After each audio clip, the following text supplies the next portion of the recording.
Hey, it's Wayne from Visionary Wealth Management, and I am shooting this on what may go down as Black Friday in April. So the markets are off a lot today, primarily because of the new tariff structure that's been put in place.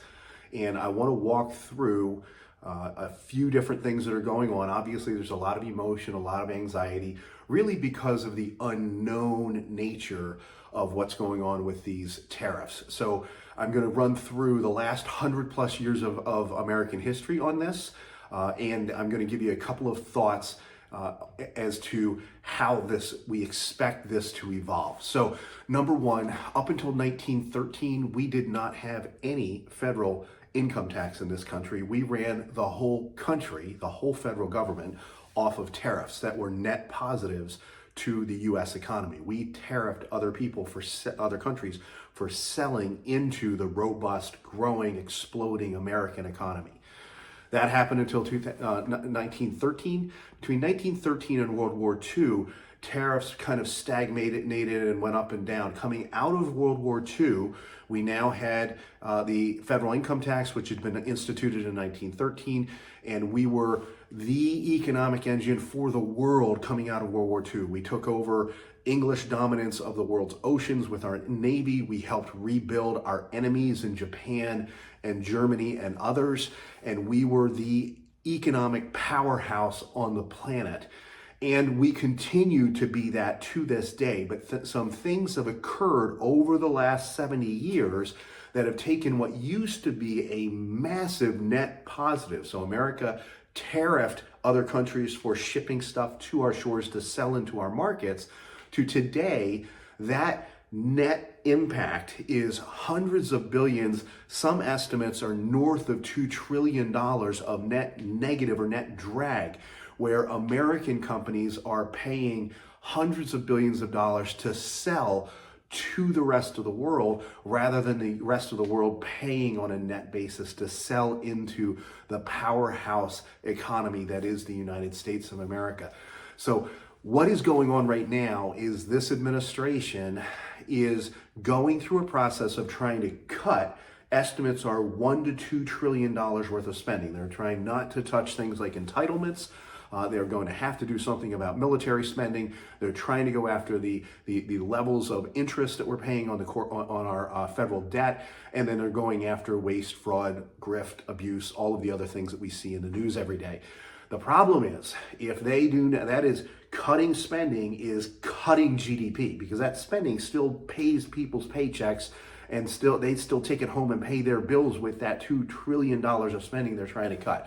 So this administration has got to figure out how to put numbers back on the board on the other side of the ledger. That is occurring really through 4 different streams. One is going to be cutting regulation, but that's a slow burn. You don't put money back on the radar screen, back on the positive side of the ledger in the next 6, 12, 18 months by changing regulations today. You change regulations today and you'll get economic positive impact from that 3, 5, 7, 10 years down the road. You won't get it in the next 18 months. And if you recall, about 21 months from now, maybe 20 months from now, we have another election. So they've got to put some numbers on the board. So cutting regulation will help long-term, it won't help short-term.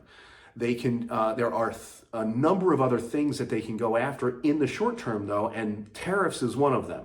If these numbers are somewhere between $1 and $2.5 trillion of net negative to the U.S. economy, if they can claw back 20, 30, 50% of that, or get negotiation from trade partners to say, hey, let's just do away with some of these tariffs. That's really the big objective, the big goal is that, hey, you're tariffing us, we're now going to tariff you. If you then come to the table and say, hey, how about we just, neither one of us tariff each other, that's great. That's fair trade, which we've been hearing our entire adult lives. We're supposed to be pursuing free trade, but free trade, when other countries are tariffing the United States companies that are trying to sell into their economies to the tune of hundreds of billions or trillions of dollars, that's not fair trade. So the attempt at these tariffs is an attempt to put revenue back on the radar screen for the U.S. in the next 6, 12, 18 months.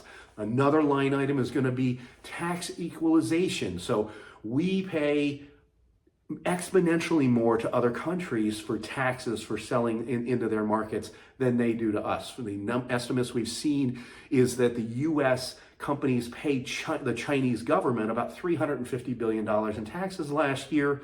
The Chinese companies paid the American government about $50 billion in taxes. So there's a massive tax inequity when you run that around the globe.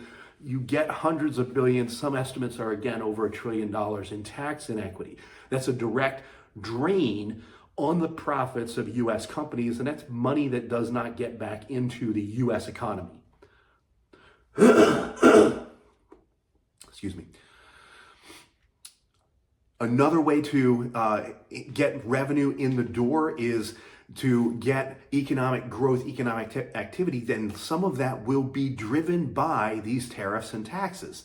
So when we'll pick on XYZ foreign car company, they wake up today and find out their cars are going to be tariffed at 10 to 25% to ship them into the US if they're not manufactured in the US. And so the car company can come to the US administration and say, hey, listen, what if we built a plant in Podunk, Iowa, or Indiana, or Kentucky, or Arizona, or something like that. We'll build a new plant, and we will employ U.S. workers to build it, and we'll employ U.S. workers to assemble our cars. How much of the actual manufacturing has to be done in the U.S.?